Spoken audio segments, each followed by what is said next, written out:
Welcome to the rainy car on this rainy day. Sitting with myself, sitting in contemplation, feeling the message that is coming through clear right now is that there is never a situation, there is never a moment, there is never a time where it is truly justified for you to have an emotional reaction, which causes a physical stress reaction in your body, in your experience, in your mind, terrorizing yourself, suffering. Pain happens. Pain is a teacher. Pain is a beautiful thing. Suffering is what we do with pain. And we suffer in pain and joy because of our attachment and our expectation to things occurring the way we need to. So I say that it is never justified to have an emotional reaction which causes a physiological reaction in yourself, which is damaging to yourself and to anybody around you in your field, actually to the entire whole. Yes, communicate properly, authentically, right? Yes, take action that is necessary. Yes, feel what you need to feel. Don't deny your emotions, don't suppress. That's not what I'm saying. It's the reaction. We feel justified to have a reaction in a moment because we feel heated. There's so much energy behind something. It needs to go somewhere. And more often than not, we witness this being channeled into rage, into anger, into destructive habits.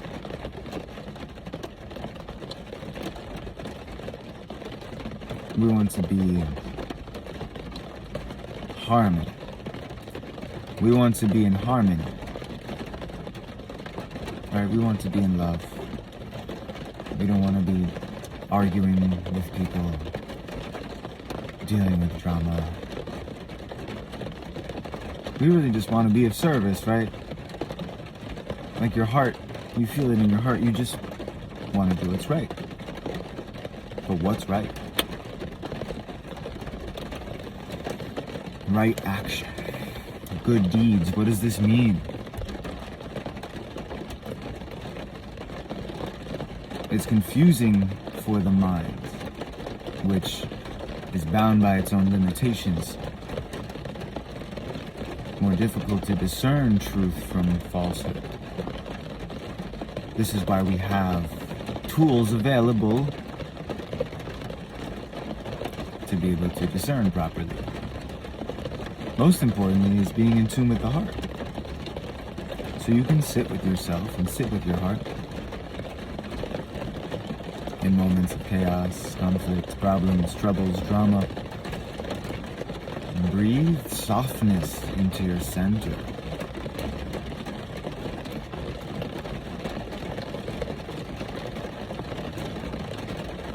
This is all you need to do. When you feel like having the emotional reaction, which is causing you all the stress, you gotta move it. You gotta move it. Somewhere, somehow. Whether that's with breath, or with movement, with some sort of expressive vocalization, but you do it in a healthy way, not in a way that you are essentially attacking somebody else, blaming somebody else. You feel a way, they should feel that way too because it's them who caused you to feel this way. That's never real. You always create it within yourself. However you're feeling, whatever you're going through, this is your own creation. You are the master in disguise. And if you don't realize you're the master in disguise, then you are masterfully, whether consciously or unconsciously, manifesting everything that's occurring in your life. So you know that you're the master, you can be a lot more conscious about what you are manifesting in your life. If you want unconditional love, forgiveness, grace from God, from the world, from the people you love, You must have that. You must have that first. For everybody and everything. That is the price.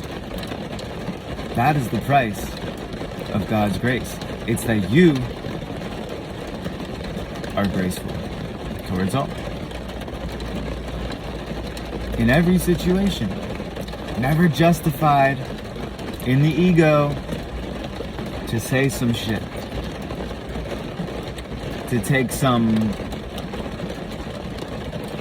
sporadic, ungrounded, reactive action. Spontaneity is different than the reaction, right? We've gone over this before. The spontaneity arises out of the surrender of the reaction. So something happens that triggers you. You feel an emotional response. You're going into stories about it in your mind. All of this is creating a psychosomatic response in your body that doesn't feel good. And now you're blaming somebody else for making you feel this way. We all do this. Like I said, consciously or unconsciously, at some point we're all doing this. So, can we begin to catch that now? It's never justified to do this.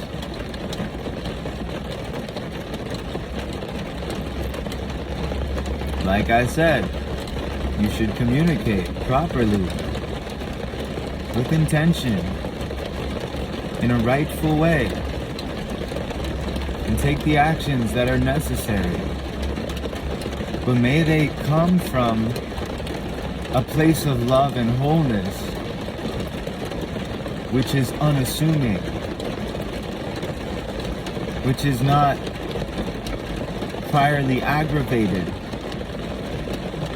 which is not attached to certain expectations of others or yourself.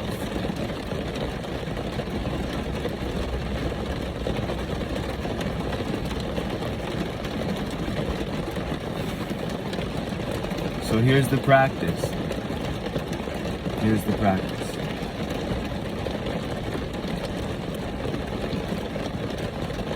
This is what you're going to tell yourself, and this is what you're going to intend.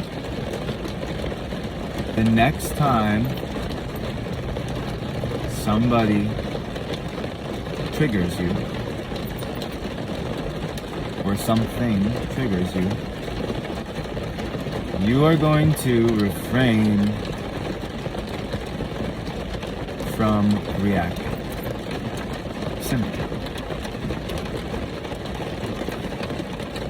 And even more importantly than refraining, I just want you, really what I'm saying, I want you to be aware of it. I want you to watch it as it happens and not act on it. Don't say anything from that reaction. So look, there's always opportunities to get triggered in this world. So just, it could be right around the corner, right? It could be right when you get out the car, right when you get out the app. So be ready for this, okay? The next time something triggers you and you start to feel an emotional rise and start to have a whole thing of thoughts coming through about it, can you just simply watch that? Watch the thoughts, watch whatever sensations you're feeling in the body, see what the emotion is, and just be with it. Be with the emotion. Watch the thoughts without identifying with them or as the thinker of them. And see what happens. It might take a few minutes or so for it to pass. But just watch it.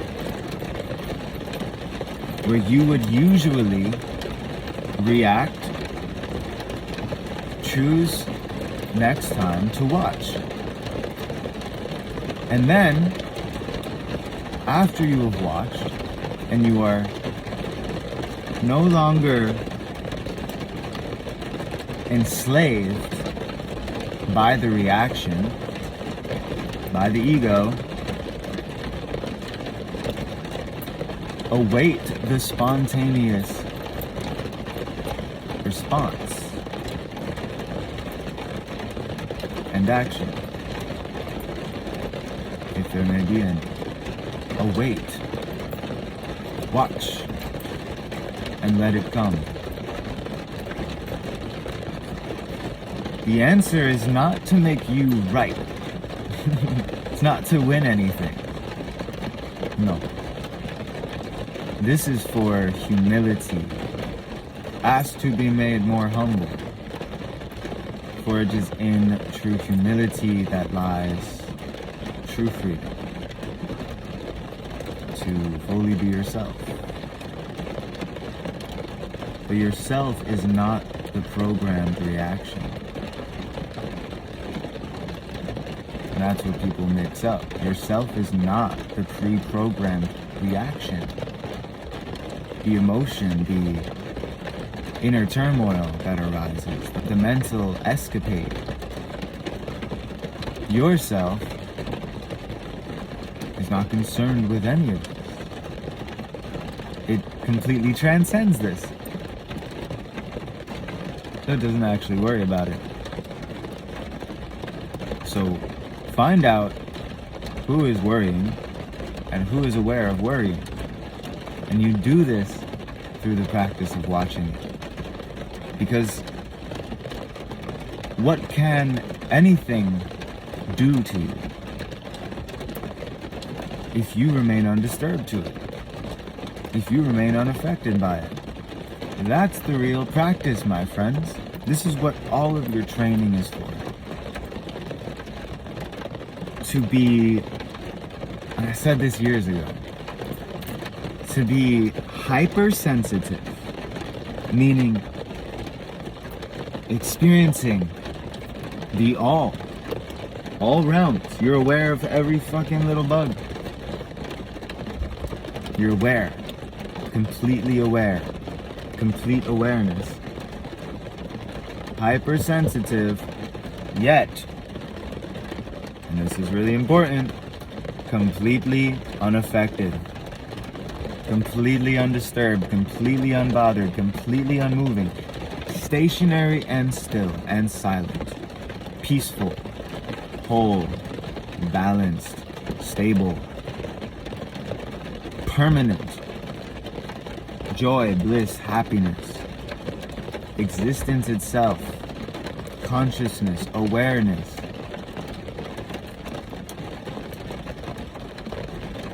This is what it's about. Turning to more of what you are. Not the pre-programmed response, or not the pre-programmed reaction. Not your false identity, which gets triggered, which gets frustrated, which gets angry all the time, and wants things to be a different way. That true soul, which knows it is exactly where it is meant to be, no matter what is occurring. You think you need to get somewhere that it's not already all here?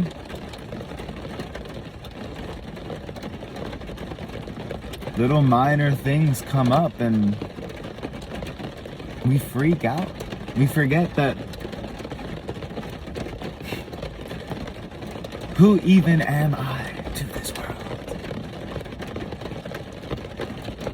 Who even am I to this world that anything that happens in this world actually bothers and affects me? And you have to see this is not a passive, unresponsive, detached perspective. No, this is non-attached, not detached from what's happening. You are fully present and aware, sensitive to it all.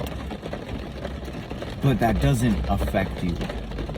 Which means you can be of the most service, right? If you're aware of everything, but none of it's harming you,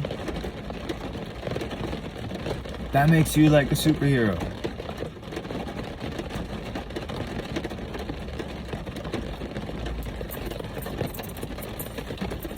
And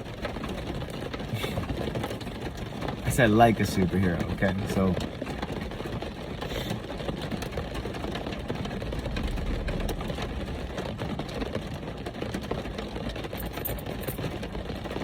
what would you have to worry about here?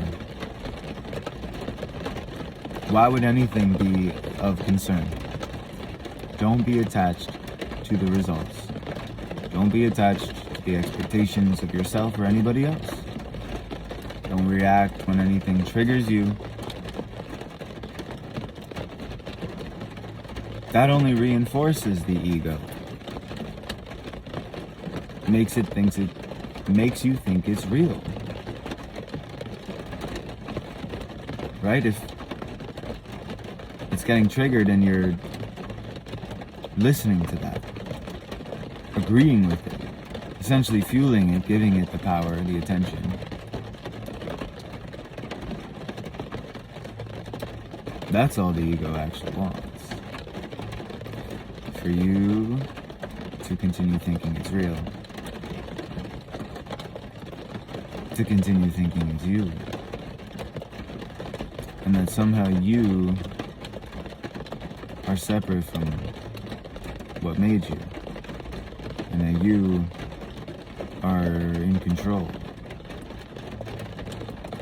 That you, the ego, are necessary. Everybody is playing a perfect piece, expressed as the one self, as your character, as your avatar. Your avatar has a mission to do here, but that doesn't have to do with who you are beneath the surface.